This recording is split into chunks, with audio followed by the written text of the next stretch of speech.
A lot of things may come to mind when you think of New Jersey. Bruce Springsteen, The Sopranos, Atlantic City locales on the Monopoly board. But starting now, you can keep your Taylor ham in your mind's fridge. Because there's a new Jersey foodstuff that's making a name for itself in the Garden State. Maple syrup. That's right, the nectar of northern locales like Vermont and Canada is being produced by a team at Stockton University in South Jersey. It's all part of a serious, syrupy, sticky study that's been backed by a $1 million grant from the U.S. Department of Agriculture. So this is our 4th year now where we're producing syrup here down in South Jersey. That's an assistant director of the Maple Project, which is taking place among the 300 acres of maples that surround Stockton University. So the first part of the project was looking at, is it feasible to produce maple syrup in South Jersey?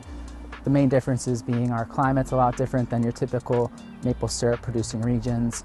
We have nearly no slope down here in South Jersey, and our maple species is also the red maple species as opposed to the sugar maple species up in Vermont and Canada. This particular maple he's talking about, the red maple, has about half the sugar content of your typical sugar maple tree. And the idea is to see if these less sugary, let's call them diet maples, can help open up a new syrup industry in South Jersey. Our goal is ultimately to create a model that we can bring to people in South Jersey and say, if you want to produce maple syrup in South Jersey, here's the way that you do it, and we can give them all the supplies and training that they'll need to do it and teach them every step they'll need to know along the way. Of course, maple syrup. And South Jersey is even a harder sell.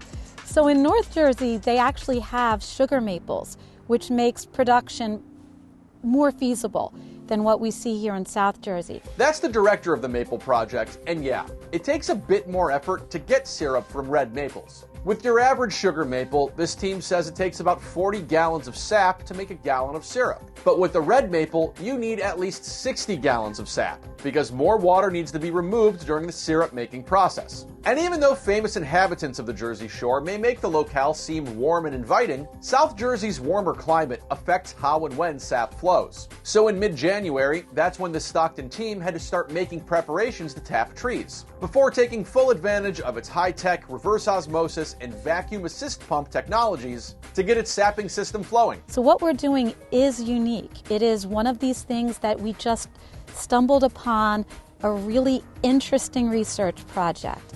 And what we're finding is that with the newer technologies, with the passion for making this happen, we're not just successful, we are in producing. We're also bringing a whole new culture to South Jersey. We have people who have never tasted pure maple syrup coming to our events. People who didn't know you get maple syrup from maple trees. While it's hard to top the surprise of discovering that maple syrup comes from maple trees, I wonder where these people think cow's milk comes from, it is worth pointing out that sap tastes like water when coming out of these trees. And only after the sap is cooked, the sugar content and brown color come alive. Yes, I think we get a darker syrup down here in South Jersey, and I think it has a more maple flavor to it, and we also boil it over a wood stove, so I think you get a little bit of that wood fire taste into it as well, and you'll have to try it for yourself. As noted by the Maple Project, they're collecting 3 years of data for analysis to look into the scientific and economic potential of a maple syrup industry in a non-traditional syrup producing region. And while I wouldn't hold my breath for a burgeoning maple syrup industry across the alkali flats of Black Rock Desert, South Jersey could hold promise and open up new avenues of opportunity for anyone with sticky fingers. We are already making connections with local high schools with culinary art programs, and they're developing recipes. Stockton's food service is working with us to develop recipes for things like salad dressing and barbecue sauce. Adding value to a product by including this little bit of syrup, and yet creating something really special out of it. And so we feel like if we're able to pivot just a little bit where we are selling our syrup, but also providing sort of a value-added product, that we really will be able to keep this going and make this a Stockton niche.